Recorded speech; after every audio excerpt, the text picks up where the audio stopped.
Okay, so let's step into the production and inspection side of this training system. And Mike, explain what we're seeing here. Yeah, so if you come in, we can actually look at the learning factory that we've developed for the system. And the heart of the system is what we call the CP lab, the Cyber Physical Lab. And in this lab, we have both of those work pieces, the 100 millimeter silicon wafer and the printed circuit board going around the learning factory with important operations. Okay. If we look all around the room, you're going to see different types of specialized equipment. So I guess we can start over here. So here we have a table where an operator is going to stand on a static mat that's connected to a wristband, and this is to prevent static electricity from damaging any sensitive electronic components or on the wafer. Okay, and there's different devices like electrostatic meters that actually measure that type of voltage that is present. Okay. And what's the fan doing, Mike? So this fan is connected to the meter. When it measures an electrostatic voltage, what it does is it takes ions of the negative polarity and of the exact same magnitude and washes it over the product so that there is zero static electricity left over. That's the goal, zero static electricity. That's why these mats are here, these grounding straps, and these meters, and the ionization fan. So students will immediately start learning how important controlling static electricity and energy is in that case. On this side, we have an inspection microscope. So this is an optional piece of equipment that a school can have. Here it's looking at a micron level. If we look at the screen, not sure if that'll show up, that is actually showing the width of an etched mark inside that semiconductor that's measured in a few hundred microns in width.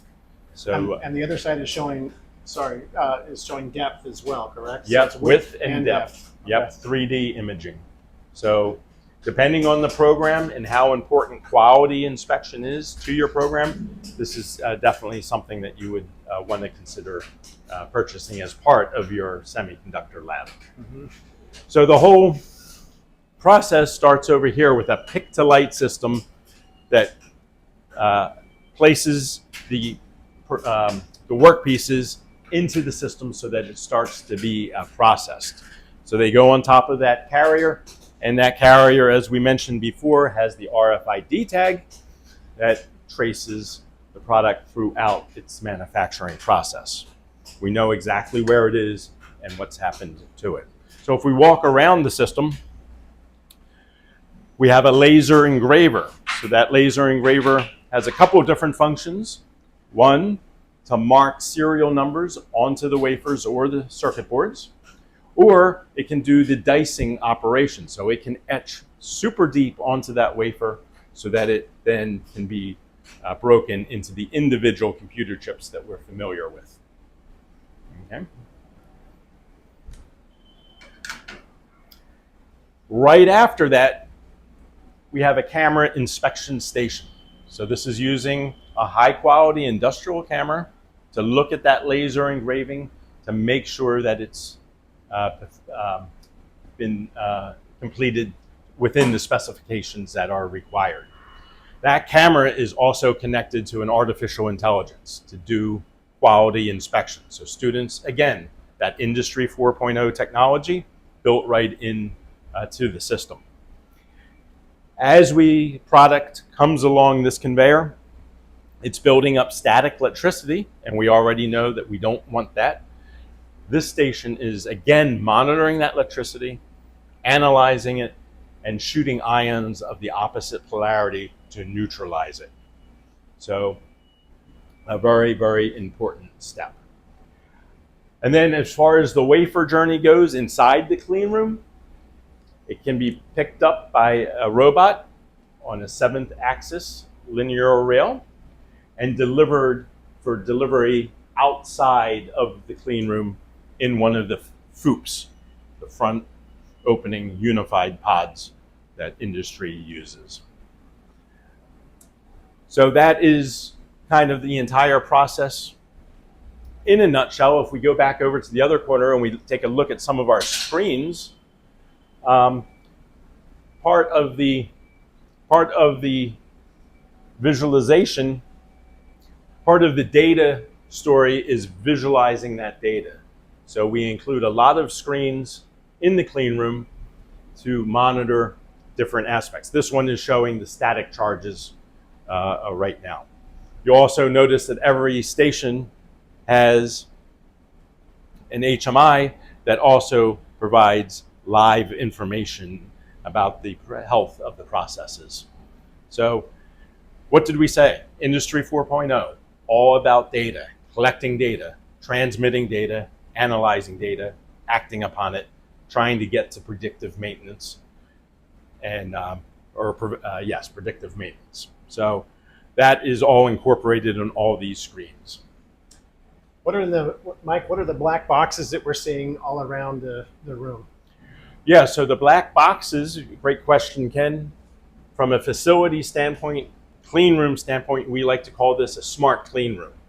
And why is it smart? Well, we're monitoring humidity, we're monitoring air pressure, and again, we're displaying it up on the screen in live real time so that the people that are working on the facilities can see how healthy is that clean room. And the health is measured in how little dust particles and other contaminants are circulating inside the air.